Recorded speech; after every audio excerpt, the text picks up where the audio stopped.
السلام علیکم ناظرین، آج کی اس ویڈیو میں ہم آپ کو پاکستان میں موجود کنڈ ملیر کے بارے میں بتائیں گے۔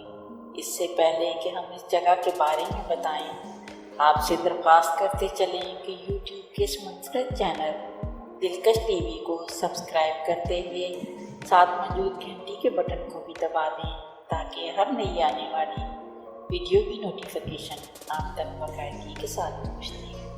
آئیے ناظرین چلتے ہیں آج کے موضوع کی جانب۔ کنڈ ملیر، جہاں سمندر، پہاڑ اور صحرا ایک جگہ ملتے ہیں۔ کنڈ ملیر کو گزشتہ سال ایشیا کی 50 خوبصورت ترین ساحلوں میں شامل کیا گیا۔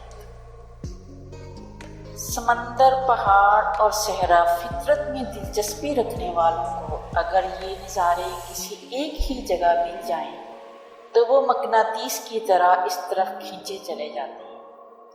کراچی سے 240 کلومیٹر دور مکران کوسٹل ہائی وے پر واقع کنڈ ملیر بھی ایک ایسا ہی مقام ہے۔ کراچی سے RCD شاہراہ پر سفر کریں تو کنڈ ملیر جانے کے لیے مندر کے مقام پر بائیں طرف مڑنا پڑتا ہے اور یہاں کی نشانی پرنس آف ہوپ کا مجسمہ ہے، جو یہ یاد دہانی کراتا ہے کہ یہاں سے سفر مکران کوسٹل ہائی وے پر ہوگا۔ مکران کوسٹل ہائی وے گوادر تک پھیلی ہوئی ہے اور سڑک کے دونوں اطراف جا بجا آثار قدیمہ، مذہبی اور تفریحی مقامات ہیں۔ ان میں ہنگول نیشنل پارک بھی ہے، جہاں کئی اقسام کے چرند پرند کے علاوہ مارخور بھی پایا جاتا ہے۔ ہنگول نیشنل پارک کی گود میں ہندو برادری کا مقدس استھان نانی مندر بھی موجود ہے اور سب سے منفرد چندر گپت نامی مٹی کا ٹیلہ بھی ہے، جس سے ہوا کے دباؤ کے ساتھ مٹی نکلتی رہتی ہے۔ کنڈ ملیر کا نیلا پانی۔ کنڈ ملیر بلوچ ماہی گیروں کی ایک چھوٹی سی بستی ہے جو ایک پہاڑی پر آباد ہے، جبکہ اس کے دامن میں سمندر بہتا ہے۔ سفید ریت پر نیلا پانی اور موجیں مارتا سمندر یہاں سے گزرنے والوں کو اپنی طرف متوجہ کر لیتا ہے۔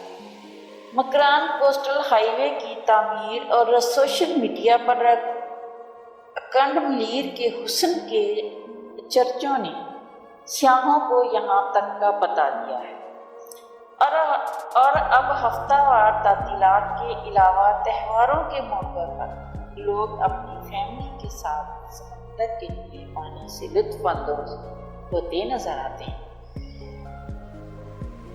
کنڈ ملیر کو گزشتہ سال ایشیا کے 50 خوبصورت ترین ساحلوں میں شامل کیا گیا تھا۔ یہ درجہ بندی سیاحت اور فوٹوگرافی کے لحاظ سے کی گئی تھی۔ کراچی کے معروف ساحلوں ہاکس بے، مبارک بیچ اور کاکا بیچ کے مقابلے میں یہاں سمندر زیادہ گہرا نہیں ہے اور یہی وجہ ہے کہ بچے اور خواتین بھی بغیر کسی خوف کے سمندر میں اتر جاتے ہیں۔ اور کنڈ ملیر آنے والے زیادہ تر سیاح تو ڈے ٹرپ پر ہی آتے ہیں۔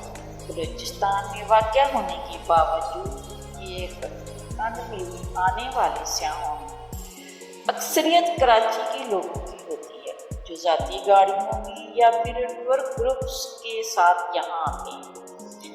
یہاں کا سمندر صاف ستھرا اور پرسکون ماحول کی عکاسی کرتا ہے، مگر کراچی کا ساحل عوام نے گندا کر دیا ہے، مگر یہاں ایسی گندگی دیکھنے میں نہیں آتی ہے۔ کنڈ ملیر آنے والے زیادہ تر سیاح دن بھر کے لیے آتے ہیں پھر واپس لوٹ جاتے ہیں، لیکن یہاں کچھ ایسے بھی ہوتے ہیں جو سمندر کے کنارے تاروں بھرے آسمان کے ساتھ رات گزارتے ہیں۔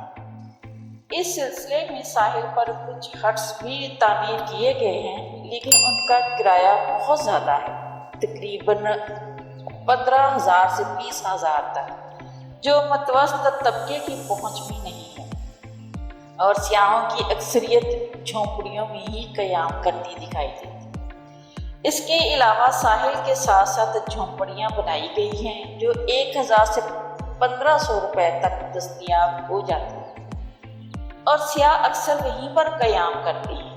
بجلی کی عدم فراہمی کے باعث رات کو قیام کرنے والے سیاح جنریٹر یا ایمرجنسی لائٹ اپنے ساتھ لاتے ہیں۔ بہت ہی پرسکون ماحول اور بڑے خوبصورت نظارے ہیں۔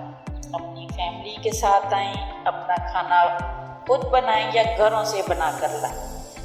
سمندر میں نہانے کے بعد بھوک لگے تو اسے مٹانے کے لیے اکنڈ ملیر کے ساحل پر ایک ہوٹل بھی موجود ہے، جہاں دال، سبزی، مرغی اور چاول پر مشتمل کھانا مناسب ریٹ پر مل جاتا ہے، مگر سیاح اپنا کھانا تو خود ہی بناتے ہیں یا گھر سے بنا کر لاتے ہیں۔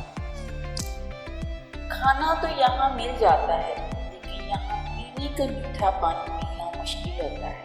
ایک ٹینکر تقریباً 5000 سے 7000 روپے تک ملتا ہے، جبکہ مقامی آبادی کنویں سے میٹھا پانی حاصل کرتی ہے۔ اس لیے کنڈ ملیر آنے والے سیاح اپنا پانی اپنے ساتھ لے کر آتے ہیں۔ کراچی سے کنڈ ملیر کا سفر تقریباً 250 کلومیٹر ہے، اور سفر طویل ہونے کی وجہ سے خوراک اور پانی کے علاوہ ایندھن کا بھی خیال رکھنا پڑتا ہے، کیونکہ راستے میں کوئی بڑی آبادی نہیں ہے اور موبائل کے سگنل بھی غائب ہو جاتے ہیں۔ تاہم بعض نیٹ ورک کام کرتے رہتے ہیں۔ حکومت بلوچستان نے یہاں پر ریزورٹ بنانے کا فیصلہ کیا ہے، تاہم یہاں ریسکیو کا کوئی وجود نہیں اور دور دراز میں کوئی ہاسپٹل بھی دستیاب نہیں۔ یہاں کا صاف شفاف پانی اور آلودگی سے پاک ماحول ہی اس کا حقیقی حسن ہے۔ ملکی اور غیر ملکی جو بھی سیاح یہاں پر جائیں، ان کا فرض ہے کہ وہ ساحل کو صاف ستھرا رکھیں۔ جو بھی کھانے پینے کی چیزیں لائیں، ان کا کچرا واپس جاتے ہیں کسی کچرا دان میں ڈالیں یا کچرے والی جگہ دیکھ کر پھینکیں، ورنہ یہاں کا حال بھی کراچی کے ساحلوں جیسا ہو جائے گا۔ مٹی کا ٹیلا دور سے ایسے نظر آتا ہے جیسے کسی شہزادی نے فراق اور سر پر تاج پہن رکھا۔ امید کی پراسرار شہزادی کنڈ ملیر کے سمندر میں نہا کر اور ساحل پر چہل قدمی سے اگر آپ کا دل بھر جائے تو یہاں سے تقریباً 24 کلومیٹر دور قدرت کی ایک اور تخلیق سیاحوں کے لیے دلچسپی کا باعث ہو۔ وہ ہے مٹی کے انوکھے بناوٹ والے پہاڑ، جنہیں گزشتہ کئی صدیوں کے دوران وہاں سے گزرنے والی ہوا نے کچھ یوں تراش دیا ہے کہ جیسے وہ کسی ماہر سنگ تراش کا فن پارا ہو۔ کہیں یہ مصر کے مشہور ابو الہول کی جھلک دکھائی دیتے نظر آتے ہیں تو کہیں کسی قدیم قلعے کی فصیل کا منظر سامنے آ جاتا ہے۔ انہی پہاڑوں کے درمیان واقع ایک ٹیلے کو پرنسز آف ہوپ یا امید کی شہزادی کا نام دیا گیا۔ مٹی کا یہ ٹیلا دور سے ایسے نظر آتا ہے جیسے کسی شہزادی نے فراق اور سر پر تاج پہن رکھا۔ ہالی ووڈ کی نامور اداکارہ اینجلینا جولی نے ویرانے میں صرف پراسرار مورد کو پرنس آف ہوپ کا نام دے کر اسے عالمی شہرت بخش دی۔ مکران کوسٹل ہائی وے کے دونوں اطراف فطرت کے مناظر کسی اوپن میوزیم کی طرح اب یہ ملکی اور غیر ملکی سیاحوں پر منحصر ہے کہ وہ کتنے مہم جو ہیں اور اپنی گاڑیوں کو کہاں کہاں پر بریک لگاتے ہیں۔ پیارے ناظرین، امید ہے آپ سب کو یہ خوبصورت ویڈیو بھی ضرور پسند آئے گی، اور پسند آنے کی صورت میں اسے لائک کیجیے، فیس بک، واٹس ایپ اور اپنے دیگر سیاحت کے شوقین دوستوں کے ساتھ شیئر کرتے ہوئے ہماری حوصلہ افزائی بھی کیجیے، اور کمنٹ باکس میں اپنی قیمتی تجاویز ضرور آگاہ رکھیے گا۔ آج کی ویڈیو میں بس اتنا ہی۔ اللہ نگہبان۔